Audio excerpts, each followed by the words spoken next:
Bismillahirrahmanirrahim. Assalamualaikum warahmatullahi wabarakatuh. Waalaikumsalam warahmatullahi wabarakatuh. Ya, terima kasih ya ibu-ibu atas kehadirannya. Pada kesempatan ini sebelum kita mulai lanjut modul 3 kesehatan dan gizi, mari kita berdoa sesuai dengan kepercayaan kita masing-masing. Ya, dimulai. Oke, sudah selesai. Nah, ibu-ibu, pada materi ini modul 3 yang kita akan jelaskan adalah kesehatan dan gizi. Nah, pada pertemuan ini ada beberapa sesi, ada 3 sesi yang harus kita jelaskan. Yang pertama itu adalah pentingnya gizi dan layanan kesehatan ibu hamil. Nah, pada sesi ini yang dikatakan pentingnya kesehatan layanan ibu hamil adalah bagaimana kita mengetahui pentingnya 1000 hari pertama kehidupan. Nah, ibu harus perlu ketahui yang dikatakan 1000 pertama kehidupan itu adalah 0 sampai 2 tahun. Nah, jadi mulai dari janin 0 sampai 2 tahun itu harus dijaga. Kenapa harus dijaga? Karena itu akan mempengaruhi bagaimana janin atau anak ibu nantinya bisa mengalami kesehatan yang lebih baik lagi. Makanya harus penting itu dijaga ya. Nah, yang kedua, pentingnya gizi bagi ibu hamil. Nah, kenapa harus penting gizi bagi ibu hamil? Karena dengan gizi atau makanan yang bergizi yang dikonsumsi oleh ibu hamil itu akan membuat 1000 hari pertama kehidupan bagi anaknya atau bagi janinnya itu akan berpengaruh dampak ke depannya. Masalah kecerdasan, masalah gizi, masalah tinggi badan atau berat badannya. Seperti itu ibu. Apa sampai sini ibu mengerti? Ya, mengerti Pak. Oke. Adapun hal yang perlu dilakukan ibu hamil ketika hamil itu harus memeriksakan kesehatan di layanan kesehatan. Contoh pustu, posyandu, puskesmas ataupun rumah sakit. Nah, jadi hal sangat penting ibu dalam hal pemeriksaan kesehatan. Setelah memeriksa kesehatan di posyandu, maka ibu harus kontrol terus masalah kesehatan ibu hamil atau kesehatan kandungannya. Itu pun adapun jumlah minimal kontrol selama kehamilan itu adalah 4 kali ibu minimal pemeriksaan. Jadi ibu harus paham itu ya. Jadi ketika ibu hamil, ketika memang ada layanan posyandu di desanya atau layanan puskesmas, pustu dan lain-lain sebagainya harus dihadiri ibu minimal 4 kali masa kehamilan agar kesehatan ibu terjaga sesuai dengan isi judul sesi yang kita jelaskan ini, yaitu pentingnya gizi dan layanan kesehatan ibu hamil. Ngerti bu? Nah, itu pun karena sekarang kita di daerah kita ini bu sudah ada pelayanan atau jaminan kesehatan nasional atau JKN, contoh BPJS. Itu bu, karena kita dituntut itu bu untuk memeriksakan diri bukan karena kepentingan siapa bu, itu kepentingan kesehatan ibu sendiri dan bayinya nanti.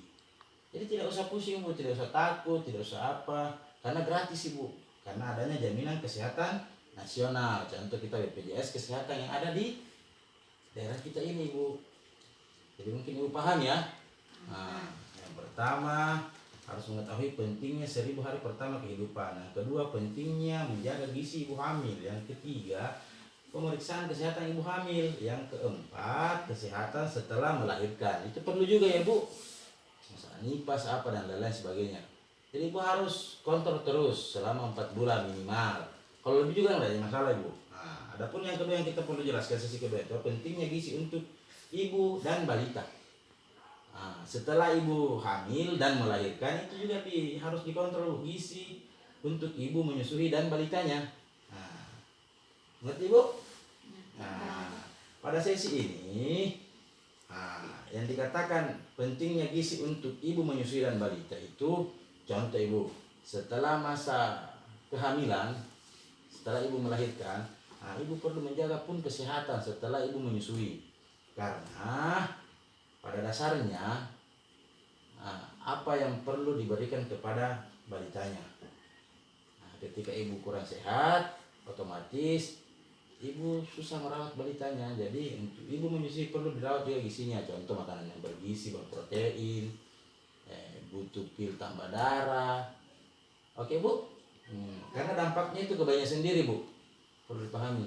Nah, oke. Ya, Pak. Nah, itu pun balitanya harus juga dijaga kesehatannya Bu. Misalnya di pertama ibu melahirkan harus memberi ASI atau air susu ibu.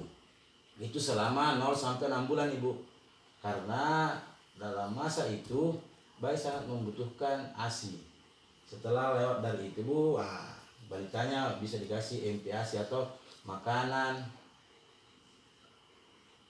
yang bisa dimakan oleh bayi, makanan pendamping ASI, MPASI, seperti biskuit yang dari pihak kesehatan ibu. Jadi perlu dikontrol ya ibu, imunisasinya bayinya. Oke Bu. Nah, Pak. adapun hal yang kita jaga di sini Bu, dalam sesi ini pentingnya gizi bagi ibu menyusui dan balita, yaitu memahami pentingnya ASI. 0 sampai 6 bulan sudah saya jelaskan tadi Bu. Memahami bahaya memberikan makan minum pada bayi sebelum usia 6 bulan. Itu bahaya juga Bu. Jadi dalam 0 sampai 6 bulan itu perlu memang ASI Bu. Jangan ada makanan lain. Setelah 6 bulan selanjutnya itu baru diberi MPASI, makanan pendamping ASI. Oke Bu, mengerti? Nanti Pak. Mungkin untuk sesi ini Bu sudah jelas, supaya orang tua menjaga gizi baik dari gizi ibu maupun gizi balitanya. Nah, adapun sesi yang ketiga yang kita harus jelaskan di sini Bu, yaitu kesakitan pada anak dan kesehatan lingkungan. Ini perlu juga Bu.